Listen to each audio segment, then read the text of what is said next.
صرف جمعے ہی کے دن نماز پڑھنے والوں ذرا اپنے گریبانوں میں جھانک کر دیکھو کہ ہم مسلمان ہیں کہ نہیں ہیں۔ صرف جمعے کے دن مسجد میں آ رہے ہیں، جمعے کے دن کی بھی فجر کی نماز ہم نہیں پڑھے ہوتے ہیں، اور جمعے کے دن ہم پہلی صف میں آ کے بیٹھے 11 بجے سے۔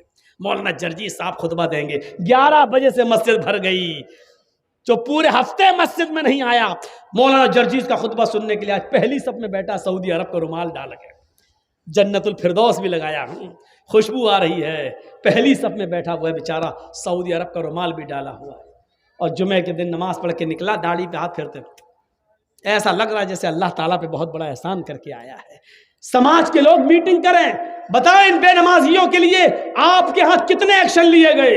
حضرت عمر فاروق رضی اللہ تعالیٰ عنہ نے ایک بار فجر کی نماز پڑھائی، اور فجر کی نماز پڑھانے کے بعد جب سلام پھیرا تو کیا دیکھا کہ ایک آدمی کی فجر کی نماز میں ایک رکعت چھوٹ گئی، یعنی وہ بعد میں آیا تھا، حضرت عمر ایک رکعت پڑھا چکے تھے، وہ بعد میں آیا تو ایک رکعت میں شامل ہو گیا، تو اب جب سلام پھیرا جائے گا تو ایک رکعت بعد میں پڑھے گا نا، وہ پوری کرے گا۔ تو حضرت عمر نے اس کو دیکھا، یہ بعد میں آیا، پھر دیکھتے رہے، پتہ چلا ایک ہی رکعت اس نے پڑھی، یعنی ایک مل گئی تھی، ایک پڑھ لی اور ایک بعد میں پوری کر لی۔ حضرت عمر نے اس کو کچھ نہیں کہا۔ جب باہر نکلے تو خفیہ جو CID ہوتی ہے، خفیہ CID جو گپت طریقے سے پتہ لگا کے خبر دیتی ہے کہ یہاں اسلام کے خلاف یہ لوگ ہیں، یہ ષڈینتر رچ رہے، تو خفیہ CID کو بلایا اور کہا کہ دیکھو وہ آدمی جو وہ دیکھو، وہ کہاں، ہاں دیکھا، اس کا نام ڈائری پہ نوٹ کرو۔ CID نے نوٹ کر لیا۔ کہا کہ اس کے بارے میں پتہ لگانا، یہ روز دیر سے آتا ہے یا آج ہی دیر سے آیا ہے، نظر رکھنا، میں تو دوسری بستی میں دوسرے علاقے میں جا رہا ہوں، کل بھی دیکھنا اور پرسوں بھی دیکھنا، اگر کل بھی دیر سے آیا اور پرسوں بھی دیر سے آیا، اگر یہ 3 دن دیر سے آیا تو میں اس کو سزا دوں گا۔ CID نے کہا کیا سزا دیں گے؟ کہا میں اس کا داہنا ہاتھ کاٹ دوں گا اور بایاں پیر، یا دایاں پیر کاٹ دوں گا اور بایاں ہاتھ، ہم اس کا ایک ہاتھ کاٹیں گے اور اس کا ایک پیر کاٹ دیں گے، اگر دایاں ہاتھ کاٹیں گے تو بایاں پیر، اور بایاں ہاتھ کاٹیں گے تو دایاں پیر، اس کو خلاف سے ہم کاٹ دیں گے، ہم اس کو یہ سزا دیں گے۔ کہا امیر المومنین کیوں؟ کہا میں نے جناب محمد رسول اللہ کو یہ فرماتے ہوئے سنا ہے کہ منافقوں کے اوپر 2 نمازیں بڑی بھاری ہوتی ہیں، ایک عشاء کی اور ایک فجر کی۔ وہ عشاء کی نماز میں سستی کرتے ہیں اور فجر کی نماز میں تاخیر سے آتے ہیں، اگر یہ 2 دن اور دیر سے آیا تو میں سمجھوں گا کہ یہ منافق ہے۔ 3 دن اگر مسجد میں دیر سے آیا تو میں سمجھوں گا کہ منافق ہے۔ ایک وقت کی نماز چھوٹی تھی، وہ بھی ایک رکعت۔ صرف جمعے ہی کے دن نماز پڑھنے والوں ذرا اپنے گریبانوں میں جھانک کر دیکھو کہ ہم مسلمان ہیں کہ نہیں ہیں۔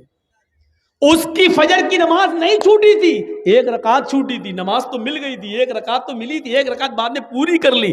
پیشاب پائخانے میں بھی دیر ہو سکتی ہے، سو کر اٹھنے میں بھی دیر ہو سکتی ہے، موبائل کا زمانہ نہیں تھا، الارم کا زمانہ نہیں تھا، آنکھ دیر سے بھی کھل سکتی ہے، بیچارہ سو گیا ہوگا یا جنگل میں کھیت میں لیٹرین اور پیشاب کرنے جانا پڑتا، ہو سکتا ہے کہ لیٹرین میں دیر ہو گئی ہو، بیچارے کو آنے میں کوئی بھی وجہ ہو سکتی ہے، لیکن حضرت عمر نے فوراً سزا نہیں دی، کہا ہو سکتا ہے ایسا، اس لیے آج دیر ہو گئی ہو، لیکن کل بھی دیکھنا اور پرسوں بھی دیکھنا، روز دیر تھوڑی ہوگی۔ اگر منافقت اس کے اندر آ گئی ہوگی تو یہ کل بھی دیر سے آئے گا اور پرسوں بھی دیر سے آئے گا، اور 3 دن دیر سے آیا تو میں اس کا ایک ہاتھ کاٹ دوں گا اور ایک پیر کاٹ دوں گا۔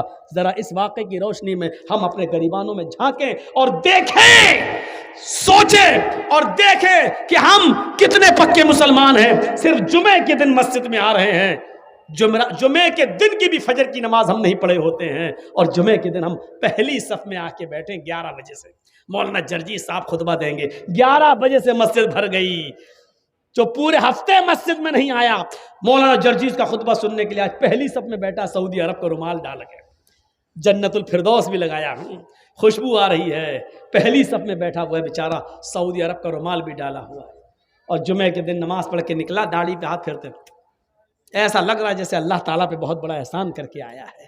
سماج کے لوگ میٹنگ کریں، بتائیں ان بے نمازیوں کے لیے آپ کے ہاں کتنے ایکشن لیے گئے، کتنے ایکشن؟ آپ جواب نہیں دے پائیں گے اس بات کا، آپ جواب نہیں دے سکتے اس بات کا، کتنے ایکشن لیتے ہیں آپ؟ شرابیوں پر ایکشن نہیں، جواریوں پر ایکشن نہیں، صرف لڑکا لڑکی لے کے بھگ جائے تو ایکشن لے لیتے ہیں آپ۔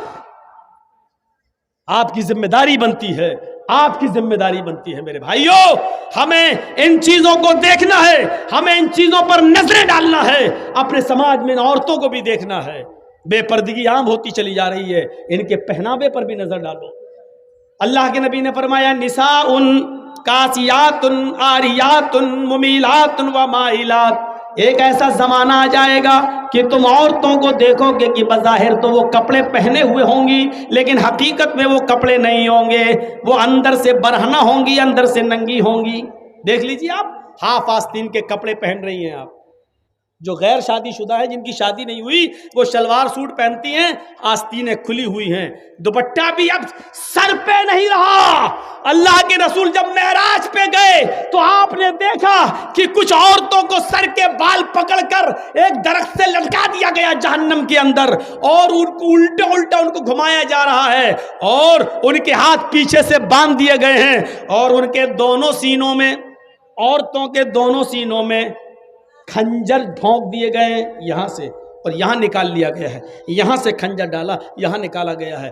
پوچھا اللہ کے نبی نے جبریل یہ کون عورتیں ہیں جن کو اتنا دردناک جہنم میں عذاب دیا جا رہا ہے، جن کے سر کے بال پکڑ کر ان کو لٹکا دیا گیا ہے اور ان کے سینوں میں کھنجر چبھو دیے گئے ہیں؟ جبریل نے فرمایا اے اللہ کے نبی یہ وہ عورتیں جو دنیا میں اپنے بال کھول کر چلا کرتی تھیں، اپنے بالوں کو دوپٹے سے نہیں ڈھانکتی تھیں، اپنے سر پر اوڑھنیاں نہ ڈالا کرتی تھیں، اپنے سروں پر اوڑھنیاں نہیں اوڑا کرتی تھیں، یہ کھلے بال لے کر چلتی تھی، بازار میں، اسکولوں میں، کالجوں میں ان کے بال کھلے رہتے تھے۔ اور یہ وہ عورتیں جن کے سینوں میں کھنجر ڈال دیے گئے ہیں، یہ اپنے سینوں پر اوڑھنیاں، چادر نہیں ڈالتی تھی، اتنا ٹائٹ کپڑا پہنتی تھی کہ کپڑا پہننے کے باوجود ان کے سینے کا حصہ اٹھا ہوا نظر آتا تھا۔ غیر مرد ان کے سینے پہ نظر ڈالا کرتے تھے، آج ان کے سینوں کو چبھو دیا گیا ہے، ان کے سینوں میں کھنجر ڈال دیا گیا ہے، ان کے سینوں میں کھنجر بھونک دیا گیا ہے۔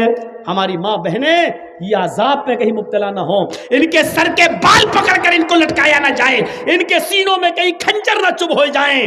ان کو کہو اپنی بیٹیوں سے اسکول میں جائیں تو کم سے کم اوڑھنیاں اور ڈھیلی چادر اپنے جسموں پہ ڈال لیں۔ فرمایا ایک ایسا زمانہ آ جائے گا کہ عورتوں کو دیکھو گی کہ کپڑے پہننے کے باوجود ننگی ہوں گی، ممیلات و مائلات، لوگوں کی طرف مائل ہوں گی اور ان کو اپنی طرف مائل کریں گی، اتنا میک اپ کریں گی، لال رنگ کا کپڑا تو لال رنگ کی لپسٹک، بلو رنگ کا کپڑا تو بلو رنگ کی لپسٹک، ہرے رنگ کا کپڑا تو ہرے رنگ کی لپسٹک، میچنگ نہیں بگڑنی چاہیے، میچنگ نہیں بگڑنی چاہیے۔ یہ میک اپ اتنا کریں گی کہ نوجوانوں کو اپنی طرف کھینچیں گی اور خود نوجوانوں کی طرف کھنچ جائیں گی۔ لا يدخلن الجنت ولا یجدن ریحھا، یہ عورتوں کو جب دیکھو تو سمجھ لینا یہ عورتیں کبھی جنت میں داخل نہیں ہوں گی اور جنت کی خوشبو بھی نہیں پائیں گی۔ ایسی عورتوں پر اللہ نے جہنم واجب کر دی اور جنت کو حرام کر دیا، یہ عورتیں کبھی جنت کے اندر داخل نہیں ہوں گی۔ جنت میں داخلے کے لیے ڈھیلا ڈھالا کپڑا ضروری ہے، پردہ ضروری ہے۔ حضرت فاطمہ کا انتقال کا وقت آیا تو رو رہی تھی، کہا علی نے کیوں رو رہی ہو، ایک دن تو سب کو اس دنیا سے جانا ہے۔ کہا علی میرے شوہر، میری ایک وصیت ہے اس کو یاد رکھنا۔ بتاؤ تو میری بیوی ہی نہیں، محمد رسول اللہ کی بیٹی بھی ہو، بتاؤ کیا وصیت ہے؟ فرمایا جب میرا انتقال ہو جائے، میری روح نکل جائے تو مجھے رات میں دفنانا، دن میں نہیں۔ عشاء کی نماز کے بعد اندھیرے میں میرا جنازہ لے کر قبرستان جانا، دن میں نہیں۔ حضرت علی نے کہا یہ تم نے ایک نئی مصیبت میرے اوپر ڈال دی۔ مان لو فجر کے بعد اگر تمہارا انتقال ہو جاتا ہے تو ظہر کے بعد دفن کیا جائے گا، ظہر میں انتقال ہوتا ہے تو عصر میں، اب فجر کے بعد اگر انتقال ہو جائے تب بھی ہم عشاء کے بعد تمہیں دفنائیں، یہ کہاں کی عقل مندی ہے؟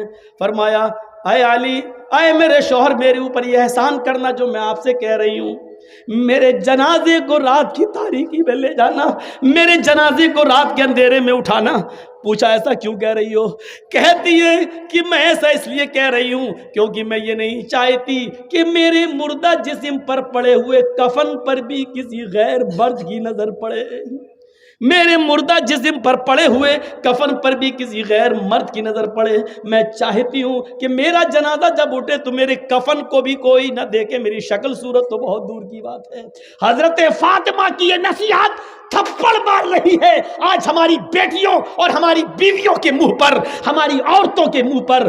غور کریں, مرنے کے بعد کوئی نکاح نہیں کر سکتا ہے, مرنے کے بعد کوئی کسی سے دلچسپی نہیں رکھتا ہے. کتنی خوبصورت لڑکی کیوں نہ زمین پہ پڑی ہو, اگر مر گئی تو اس کی طرف کوئی انٹرسٹ نہیں لیتا ہے. لیکن حضرت فاطمہ کیا کہہ رہی ہیں کہ میرے انتقال کے بعد میرے مرے ہوئے جسم پر پڑے ہوئے کفن پر بھی کسی غیر مرد کی نظر نہ پڑے. ایک طرف اس پردے کو دیکھیے اور ایک طرف ہمارا سماج, ہماری سوسائٹی, اور اس سوسائٹی میں گھومنے والی آوارہ گائیں, آوارہ بھیڑوں کو دیکھیے. آج مجھے کہنا پڑ رہا, آوارہ گائیں, آوارہ بھینسیں, آوارہ بکریاں, آوارہ بھیڑیں, ان کو کہنا پڑ رہا ہے. آپ یہ مت کہیے کہ مولانا جرجیس مثال غلط دے رہے ہیں. ضرورت پڑنے پر قرآن نے بھی چوپایوں کی مثال دی ہے. اولئک کالانعام بل ھم اضل, یہ چوپایوں کی طرح ہیں بلکہ ان سے بھی زیادہ گئے گزرے. جب قرآن انسان کو اللہ چوپایوں کی طرح کہہ سکتا ہے, اگر ہم نے ان کو بے لگام گھوڑی اور بے لگام اونٹنی یا ہم نے آوارہ بھیڑوں بکری کہہ دیا تو کوئی غلط نہیں کیا. کتنے مولانا اسٹیج پہ تھے جب ہم آئے, یہاں سے لے کے وہاں تک کرسی بھری پڑی تھی. اسٹیج پہ بھی مولویوں کی تعداد. اور آپ کے علاقے میں کتنے مدرسے ہوں گے, کوئی گنتی یاد ہے؟ 40-50. آپ کے علاقے میں. پورے بنگال میں کتنے ہوں گے, گنتی نہیں ہے, میں معلوم. آپ تھوڑی دیر کے لیے سوچئے, آپ کس علاقے میں 40-50 مدرسے, اور ایک مدرسے سے کتنے مولوی بن کے نکلتا ہے. ایک سال میں 40-50 مدرسوں سے کتنے مولوی بن کے نکلتے ہوں گے. اتنے مولانا مل کر بھی, اتنے مدرسے مل کر بھی ہمارے سماج, ہمارے گاؤں, چھوڑ دیجئے دوسرا, آپ کے اپنے علاقے سے, کیا نام ہے اس گاؤں کا, راہٹ پور, اسی علاقے سے صرف راہٹ پور ڈسٹرکٹ اتر دیناج پور, آپ دیکھ لیجئے. اتنے مدرسے ہونے کے بعد, اتنے مولوی ہونے کے بعد, آج بھی راہٹ پور سے, صرف آپ کے گاؤں سے سب مل کر صرف جہیز کی پرتھا ختم نہیں کر پائے, اور گناہ تو چھوڑ دیجیے, صرف جہیز نہیں مٹا پائے. آج بھی لڑکا شادی کے موقع پر لڑکی والوں سے بائک, موٹر سائیکل مانگتا ہے, 2.5-3 لاکھ 5 لاکھ روپے کی ڈیمانڈ کرتا ہے. بتائیں اس مدرسوں سے کیا فائدے ہو رہے ہیں, اور ان مولویوں سے جو پڑھ کے نکل رہے ہیں آج ایک برائی نہیں مٹ پائی, ایک برائی. عرب کی سرزمین پر جوا اپنی چرم سیما پہ تھا, شراب اپنی چرم سیما پہ تھی, زنا کاری بدکاری اپنی چرم سیما پہ تھی. کوئی گناہ ایسا نہیں تھا جو عرب کی دھرتی پر نہ ہوتا ہو, اور اکیلے صرف جناب محمد رسول اللہ صلی اللہ علیہ وسلم نے شراب کو ایسے ختم کیا کہ جب آپ نے شراب کو حرام ہونے کا اعلان کیا تو مکے کی نالیوں, مدینے کی نالیوں میں شراب ایسے بہ رہی تھی جیسے پانی کا سیلاب آ گیا ہو. جیسے آپ کے ہاں سیلاب کے موقع پر ندیوں میں طوفان آ جاتا ہے, ندیاں اپنے خطرے کے نشان سے پار ہو جاتی ہیں. عرب کی سرزمین پر, مدینے کی سرزمین پر شراب اتنی نالیوں میں ڈالی گئی, اتنی بہائی گئی کہ وہ نالیوں سے نکل نکل کر سڑک پر آنے لگی. جوئے کی حرمت کا اعلان کیا تو دیکھیے لوگوں نے پائک وقت جوا چھوڑ دیا. زناکاری کی حرمت کا اعلان کیا تو عورتیں ایسی پاک دامن بن گئیں, اتنی نیک بن گئیں کہ آپ اس کی مثال نہیں دے سکتے, کیونکہ اسلام جانتا ہے, محمد رسول اللہ کو معلوم ہے, ایک عورت کی سب سے بڑی عزت وہی چیز ہے, شرمگاہ. اسی لیے قتل کے لیے 2 آدمیوں کی گواہی مانگی گئی ہے, لیکن زنا کے لیے 4 لوگوں کی گواہی مانگی گئی ہے, تاکہ کوئی کسی عورت کو ایسے ہی بدنام نہ کر دے, کوئی کسی لڑکی پر ایسی تہمت نہ لگا دے۔ مولوی جرجیس نے ایک لڑکے کو اور ایک لڑکی کو زنا کرتے ہوئے دیکھا ہے، بند کمرے میں دیکھا ہے، دونوں کو ننگی اوستھا میں دیکھا ہے، لیکن صرف جرجیس نے دیکھا ہے۔ جرجیس اپنی زبان پہ کنٹرول کر، اسلامی حکومت اگر موجود ہو تب بھی تم نہیں بولو گے، اس لیے کہ تمہارے پاس 4 گواہ نہیں ہیں۔ کسی بھی لڑکی کی عزت و آبرو کو تم اچھال رہے ہو، یہ ان کا ذاتی معاملہ ہے، وہ چاہیں تو توبہ کر کے اپنے رب کو منا سکتے ہیں، لیکن جرجیس صاحب کو تو دشمنی ہے اس لڑکے سے بھی اور اس لڑکی سے بھی۔ آئے اور کہہ دیا صاحب ان دونوں کو میں نے غلط کام کرتے ہوئے دیکھا اور حقیقت میں دیکھا اور سچ میں دیکھا، میں قسم کھا کے کہتا ہوں کہ اللہ کی قسم میں نے دیکھا، لیکن اس کے باوجود اسلامی سماج جہاں اسلامی قانون ہوگا وہاں میری بات نہیں مانی جائے گی، میری بات نہیں مانی جائے گی۔ جرجیس صاحب تم نے دیکھا؟ ہاں۔ دوسرا گواہ؟ صاحب ہمیں نہیں معلوم۔ دیکھنے کے باوجود ہم مجرم ہیں۔ دیکھیے ایک لڑکی کی عزت کو اسلام نے کتنا پیارا بنایا ہے، جس کو ہم موبائلوں میں بات کر کر کے چھلنی کر دیتے ہیں۔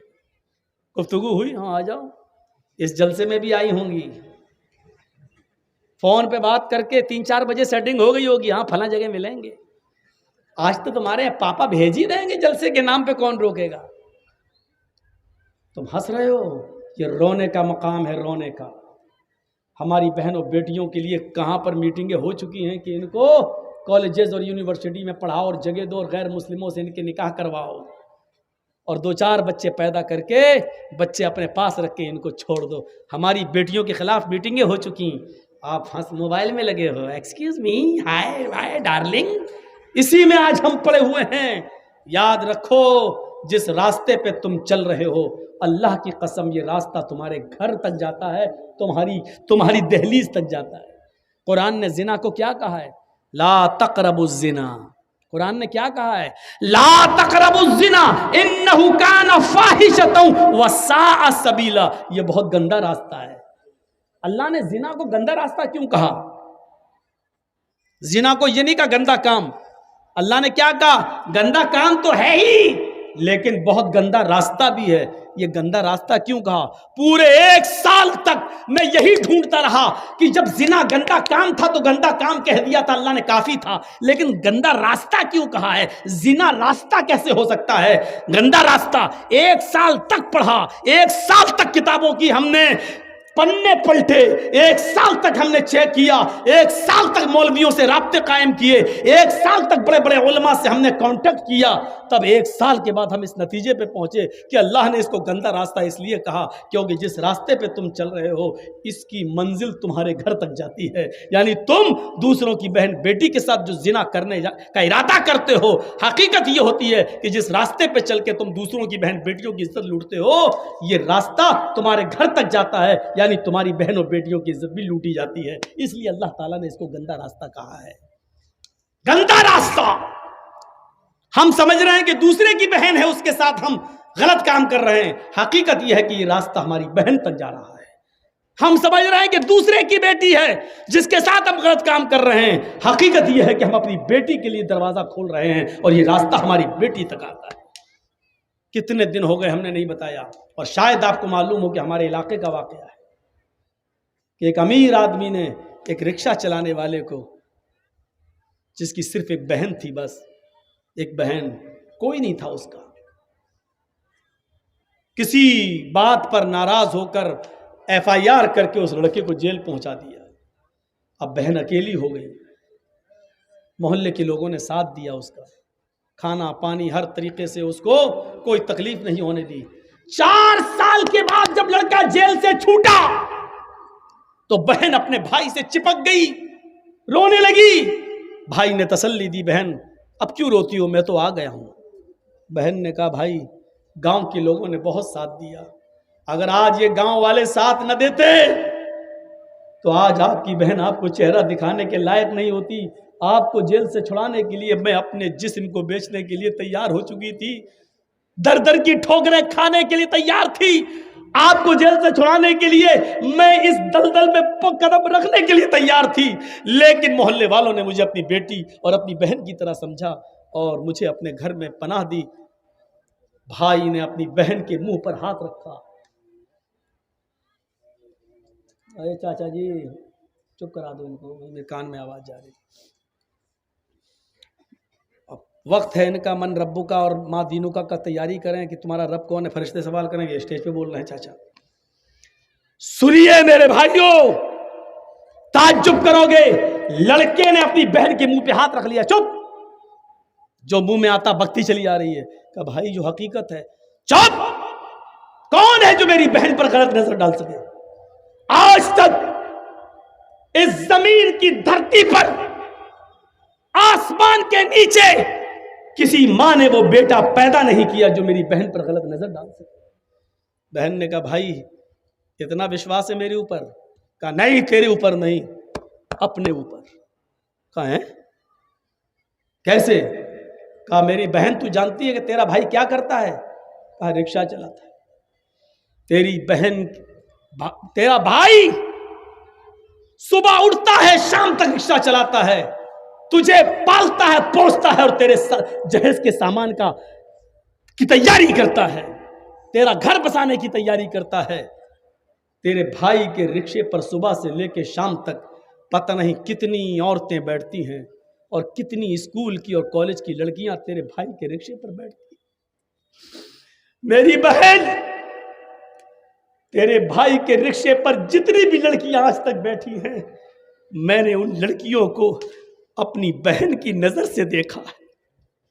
جب میں نے آج تک کسی کی بہن پر غلط نظر نہیں ڈالی تو میری بہن پر غلط نظر کون ڈال سکتا ہے؟ یہاں بیٹھے ہوئے جتنے لوگ ہیں سماجیوں، سنو، اتر دیناج پور کے چپے چپے سے آنے والوں سنو، اپنی بہن پر بھروسہ وہی کرنا یہاں سے اٹھنے سے پہلے جو اپنے آپ کو بھروسے کے لائق سمجھتا ہو۔ اتنا یاد رکھنا، اگر تم نے کسی کی بہن اور کسی کی بیٹی کی عزت و آبرو سے کھیلا ہے تو حقیقت میں تم نے اپنی بہن اور اپنی بیٹی کی عزت و آبرو سے کھیلا ہے۔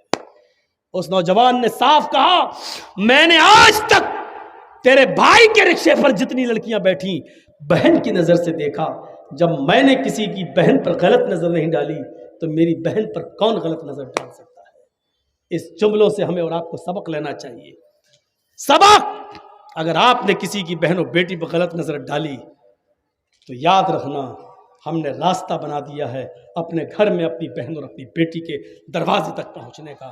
الفاظ کڑوے ہیں مگر حق بجانب ہوں، الفاظ سخت ہیں لیکن اللہ کی قسم غلط نہیں ہے، الفاظ میں تھوڑی سی سختی ہے لیکن میں معافی نہیں مانگوں گا، کیونکہ معافی کا چندہ کرنے کی عادت میری نہیں ہے۔ کس بات پر معافی مانگوں؟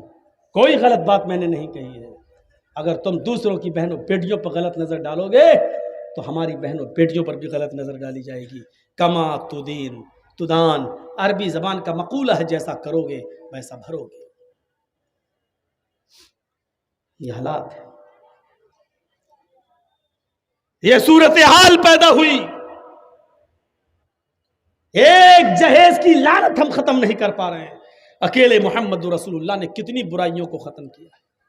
شراب مکے میں بہہ گئی، جوا ختم ہو گیا، اور امن و امان ایسا کہ آج بھی سعودی عرب کے اندر اگر 5 ریال اور 10 ریال بھی پڑے ہوں تو ڈر سے کوئی اٹھاتا نہیں ہے۔ اگر اٹھا لیں گے کیمرے میں ریکارڈ ہو گیا تو کہیں میرا ہاتھ نہ کاٹ ڈالا جائے۔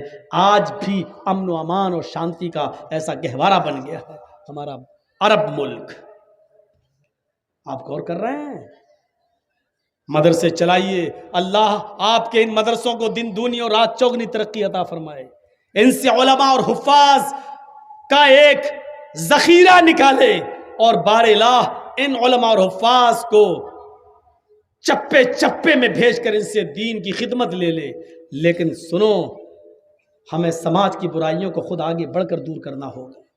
کیا آپ نے کسی مولانا کو یہ پاور دیا صرف اتنا پاور ہے کہ جرجی صاحب یہاں کرسی پر بیٹھے ہو 1.5 گھنٹہ 2 گھنٹہ جتنی دیر بول رہے ہو، بس یہاں پر جو چاہو بول دو۔ کیا آپ نے کبھی ہمیں یہ موقع دیا ہے کہ کسی کے بارات میں لڑکے کی ہم جائیں اور وہاں پر یہ کہہ سکیں کہ یہ 300 آدمیوں کی جو بارات آئی ہے یہ غلط ہے، اسلام کے خلاف ہے، شریعت کے خلاف ہے؟ مولانا جرجیز کو آپ بارات سے باہر بھگا دیں گے، کہیں گے چل جلسے میں بولنا، یہ تیرے باپ کی بارات نہیں ہے، میرے بیٹے کی بارات ہے۔ آپ یہ پاور نہیں دے سکتے مولانا جرجیز کو۔ آپ کی شراب کی دکان کھلی ہوئی ہے، مولانا جرجیز تو شراب کی دکان پر کھڑے ہو کر اگر یہ کہے کہ غلط ہے بند کرو، کتنے لوگوں کی زندگیاں برباد ہو رہی ہیں، آپ بھگا دو گے۔ ارے صاحب اس کی دکان کو لائسنس ملا، تم کون ہوتے بولنے والے؟ صاحب حرام ہے یہ، صاحب جلسے میں بولو، جمعے کے ممبر پہ بولو، خطبے میں کھڑے ہو کے یہاں کیوں بولا؟ بھاگو، تمہاری غلطی ہے، آپ موقع نہیں دیں۔ حضرت عمر فاروق نے ایک آدمی کو دیکھا، وہ آگے آگے جا رہا ہے اور اس کا یہ پیجامہ ٹخنوں سے نیچے ہے، یہ ٹخنوں سے نیچے جو ہم کپڑے پہنتے ہیں نا، نماز پڑھی اوپر کر لیا بس، اور نماز پڑھنے کے بعد پھر نکال دیا، پھر ٹخنے سے نیچے گر رہا ہے۔ یہ ٹخنے سے نیچے والا حصہ جہنم میں جلایا جائے گا۔ ٹخنا ہے یہ، اس سے اوپر پہننا ہے یہاں، اس سے نیچے والا حصہ تکبر کی علامت ہے، تکبر کی۔ صاف کہہ دیا کہ نیچے جتنا بھی پیجامہ یا لنگی آپ کی لٹک رہی ہوگی اتنا حصہ کاٹ کر آپ کا جہنم کے اندر جلایا جائے گا۔ اور حدیث اللہ کے رسول کی ہے کہ اللہ تعالیٰ قیامت کے دن ان 3 لوگوں پر رحمت کی نظر نہیں ڈالے گا۔ ان 3 لوگوں میں ایک شخص یہ بھی شامل ہے جس کا پیجامہ یا لنگی ٹخنے سے نیچے لٹک رہا ہوگا۔ حضرت عمر فاروق نے ایک آدمی کو دیکھا کہ اس کا پیجامہ ٹخنے سے نیچے لٹک رہا ہے تو دور سے آواز دیتے ہیں، اس نے نہیں سنا، آپ نے پھر زور سے آواز دی، احائز انت یا رجل۔ اس نے پیچھے مڑ کے دیکھا کہ حضرت عمر آ رہے ہیں۔ جی کیا؟ احائز انت، عربی کے جملے دیکھیے، حضرت عمر نے کیا کہا؟ احائز انت، کیا تجھے مہینہ آ رہا ہے؟ مہینہ سمجھتے نا، لیڈیز کو جو پیریڈ آتا ہے، جو MC ہوتی ہے، مہینے میں چند دن ان کو جو بلڈ آتا ہے، تو حضرت عمر نے اس آدمی سے کہا احائز انت، کیا تجھے پیریڈ آ رہا ہے؟ وہ ادھر ادھر دیکھنے لگا ہے، کس سے کہہ رہے ہیں؟ کہ امیر المومنین کس سے کہہ رہے ہیں؟ یہاں تو کوئی عورت نہیں جا رہی ہے۔ کہا کہ انتا کہہ رہا ہوں تب بھی سمجھ میں نہیں آ رہا ہے، تجھے کہہ رہا ہوں، تجھے پیریڈ آ رہا ہے، مہینہ آ رہا ہے، MC ہو رہی تجھے؟ کہتا مجھے؟ کہاں؟ تیرے بارے میں پوچھ رہا ہوں۔ مسکرا کے کہتا ہے آپ کا دماغ صحیح ہے، حل یحیض الرجل، کیا مرد کو بھی مہینہ آتا ہے؟ اس نے کیا کہا؟ کیا مرد کو بھی مہینہ آتا ہے؟ تو حضرت عمر نے کہا کیا مرد بھی ٹخنے سے نیچے کپڑا پہنتا ہے؟ یعنی مرد کو نہیں، عورت کو حکم دیا اللہ کے رسول نے کہ وہ ٹخنے سے نیچے کپڑا پہنے، اس کے تو پیروں کی انگلی بھی نہ دکھے۔ یہ عورت کو حکم دیا، مرد کو حکم دیا ہے کہ ٹخنوں سے اوپر پہنے۔ جب تو کپڑا پہننے میں عورت کا کام کر سکتا ہے تو ہو سکتا ہے کہ مہینے میں بھی عورت کا کام کر رہا ہو، تجھے مہینہ آ رہا ہو۔ کہنے لگا نہیں ٹھیک ہے، اس نے اوپر کر لیا۔ حضرت عمر نے اپنے غلام سے کہا اسلم جی بالسکین، چھری لاؤ۔ کہا چھری لاؤ۔ آپ کا سماج مولوی جرجیز کو یہ پرمیشن نہیں دے سکتا۔ حضرت عمر نے کہا چھری لاؤ، چھری آ گئی۔ اس نے کہا کیا کر رہے ہیں امیر المومنین؟ کہا اس کو میں کاٹوں گا جو ٹخنے سے نیچے ہے۔ کہا میں گھر جا کے خود کاٹ لوں گا، آپ دوبارہ دیکھیں گے تو آپ ہمارا پیجامہ ہی پھاڑ دینا، لیکن ہمیں موقع دے دیجئے، گھر جا کے سنبھال لوں گا۔ حضرت عمر نے کہا کہ یقیناً تو گھر جا کے سنبھال لے گا، لیکن اللہ کے نبی صلی اللہ علیہ وسلم نے فرمایا جب کوئی برائی تم اپنی آنکھوں سے دیکھو تو پہلے اپنے ہاتھ سے دور کرو، جب ہاتھ سے دور کرنے کی طاقت نہ ہو تو زبان سے منع کرو، اور زبان سے بھی منع کرنے کی طاقت نہ ہو تو دل سے برا سمجھو۔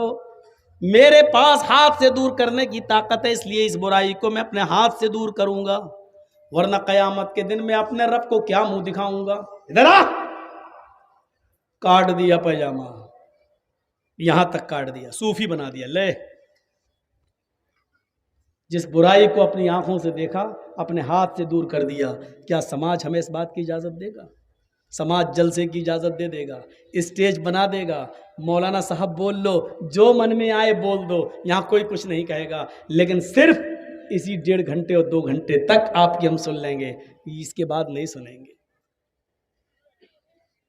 قرآن پڑھ جائیے، اللہ تعالیٰ نے کہیں نہیں کہا کہ نیکیاں نیکیاں نیکیاں نیکیاں، یہ نہیں کہا، لیکن برائیوں کے سلسلے میں اتنا زور دیا کہ برائیوں سے رکو، ہاتھ سے دور کرنے کی طاقت ہو تو ہاتھ سے کرو، ہاتھ سے دور کرنے کی طاقت نہ ہو تو زبان سے روکو، اور زبان سے بھی دور کرنے کی طاقت نہ ہو تو دل سے برا جانو۔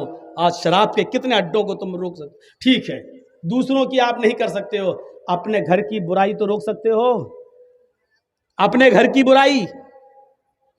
آپ کے گھر میں آپ کا بچہ 12 بجے رات تک موبائل چلاتا ہے، اینڈرائڈ موبائل، فیس بک اور میسنجر اور یوٹیوب پہ لگا ہوا ہے، کتنا آپ نے اپنے گھر کی اس برائی کو روکا ہے؟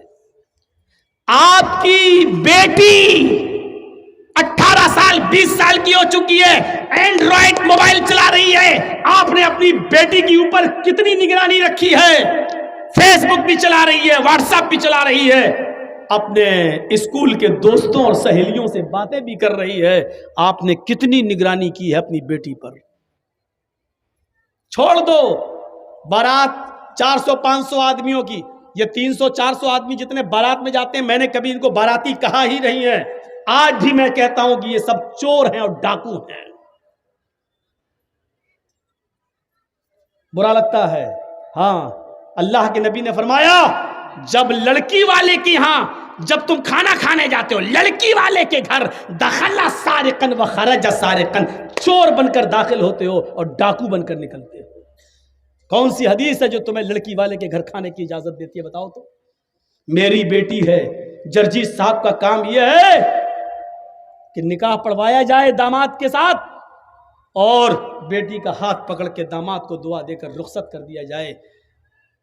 داماد کے ساتھ جو چلے آ رہے ہیں 100 200 500 آدمی، ان کو کھلانے کی ذمہ داری مولانا جرجیز کے اوپر نہیں ہے، شریعت نے نہیں دی ہے۔ شرم نہیں آتی؟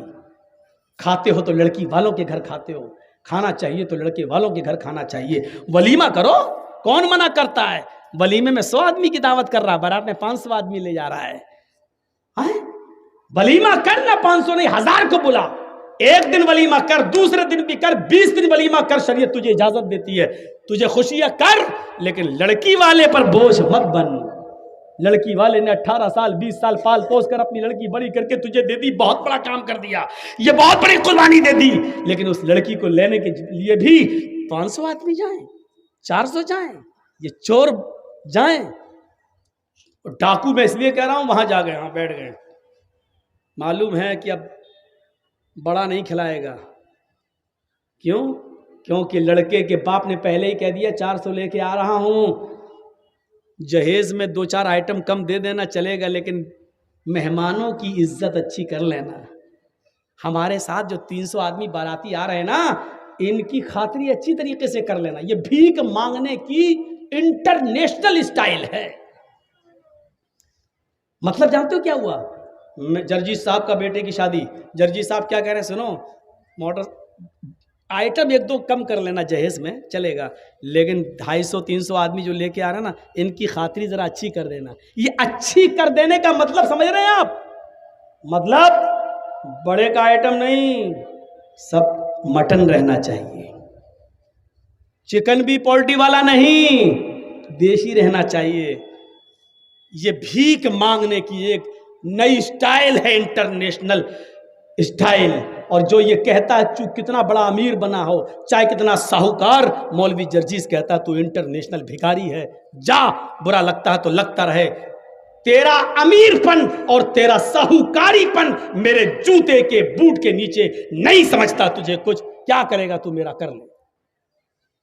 لڑکی والے پر بوجھ بنے گا، لڑکی والے کے ہاں کھانا کھائے گا، لڑکی والے کے ہاں بارات میں 250-300 آدمیوں کو لے کے جائے گا، لڑکی والے کے پر کوئی ذمہ داری عائد نہیں ہوتی ہے کہ وہ سب کو کھلائے۔ اس چیز کو ختم کریے سماج سے۔ اور انٹرنیشنل بھکاریوں کو دیکھیے، کون بائک دے دینا، میرا لڑکا 5 لاکھ کی دکان پہ بیٹھتا ہے، تو 50,000 کی بائک بھی نہیں دے سکتا؟ ابے کٹورا لے کے بھیک مانگنا۔